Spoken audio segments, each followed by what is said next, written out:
Worried about your credit card details floating around on Temu?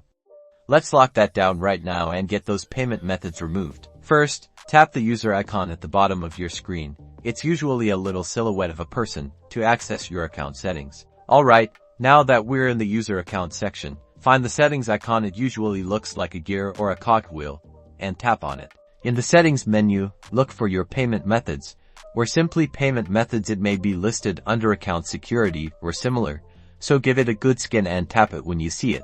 Here, you'll see a list of all the credit or debit cards you have saved on Temu. Find the card you want to remove. Now, depending on the Temu app version, you'll either see an edit button, a delete button, or 3 little dots next to the card you selected. If you see an edit button, tap it. If you see the delete button, tap that. If you chose edit, you might see another delete button, so find it and tap it. You'll likely get a confirmation prompt asking if you are sure you want to delete the card. Confirm your decision by tapping delete or confirm. That's it.